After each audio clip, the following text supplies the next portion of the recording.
I want to provide you guys with a good, balanced analysis of ChatGPT, the latest version versus the latest version of Grok. And this is as of the 24th of May, 2025. Of course, these AIs will constantly change, but I'm using them every day. I'm using them for a lot of things. I ask a lot of questions. I ask it to do things for me, for my job. And you know what?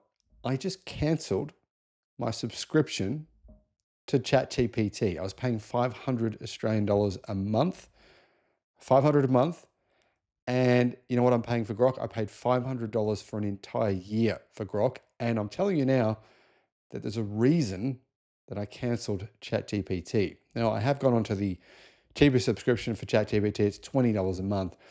I don't think there's a whole lot of difference, at least not for what I'm doing anyway. Hello, my friends. Welcome to the channel. I'm Sam Evans. You're watching the Electric Viking. Great to have you with us.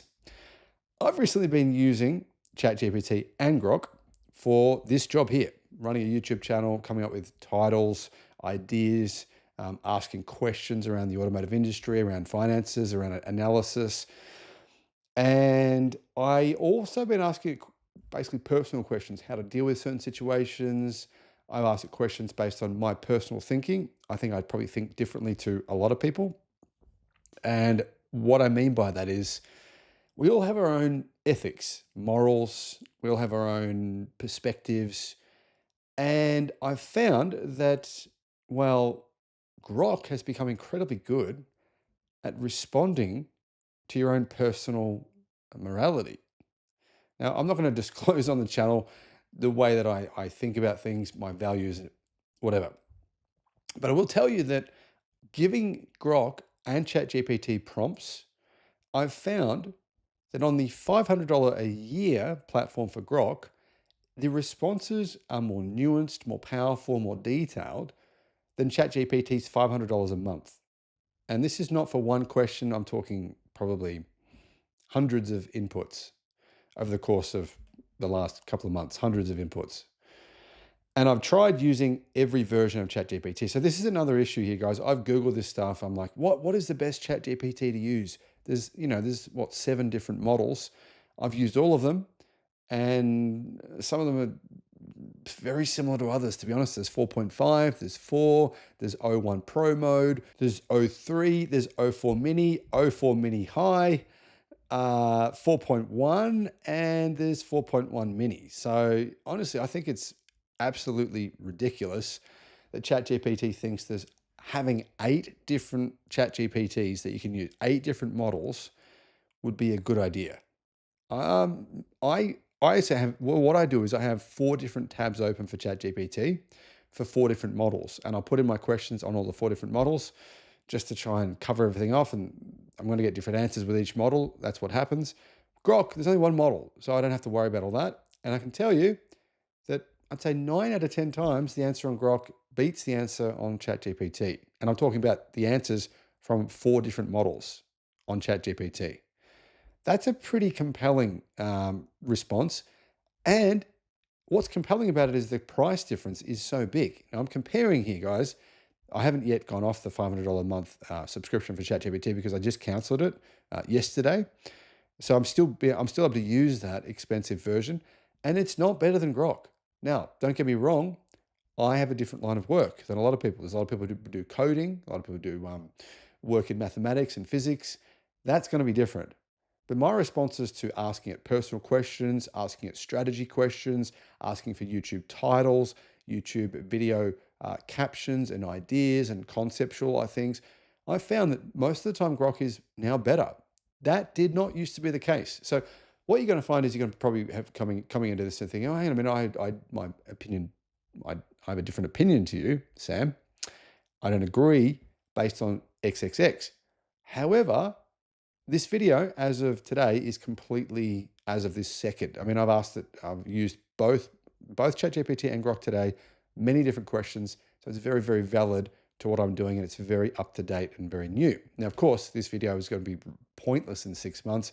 And if you've begun watching this video and it's been 6 months, I wouldn't waste your time because it's going to be different by then. But my feeling is this. I feel like when I first started using Grok and ChatGPT, I thought GTP was better. But I don't feel like it's improving at the same rate that Grok is. I feel like Grok is getting better at a faster pace than what ChatGPT is.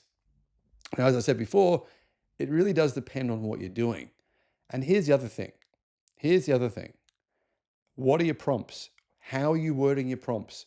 So if you actually have a good hard think about how you ask questions, you'll get the kind of responses that you're after, or you'll get better responses. And sometimes you can even criticize the ChatGPT. Don't talk to it like, or Grok, don't talk to it like a friend. Talk to it like a tool. And you want to get the absolute best out of that tool. That tool has no personal feelings whatsoever. It's like a machine tool. And you've got to put in all these different inputs. And really, sometimes the quality of responses you get depends on the quality of the inputs that you put in. You've got some personal responsibility here to actually put in the best possible information.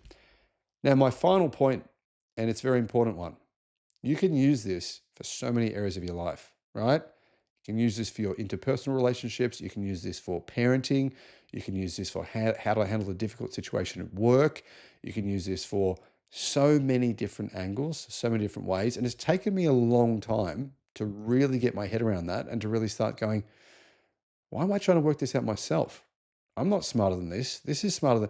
My emotions are going to prevent me from having the perfect logical response every single time. If I put it into this thing's going to do a better job than me. But a word of caution on that. Sometimes it will try and tiptoe around you and give the kind of response that you want it to give you. You can trick it into giving you a response that becomes false because it thinks you want to know, you want a certain type of answer, right? If you have a certain prejudice, it'll pick up on that and it'll actually give you answers sometimes that can basically be like an echo chamber.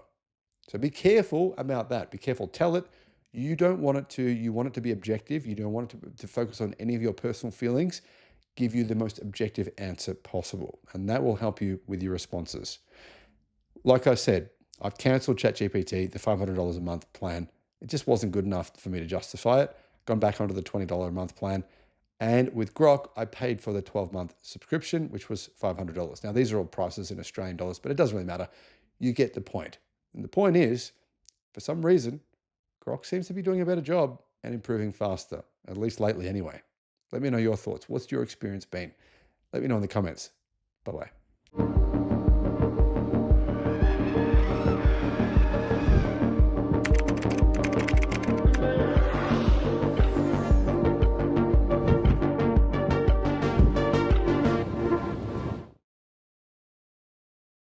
Tesla's stock price has dropped sharply as a result of, apparently, according to some media outlets, a toxic contagion. In other words, no one's buying Teslas anymore simply because of Elon Musk. Is this actually accurate? Is this factually correct?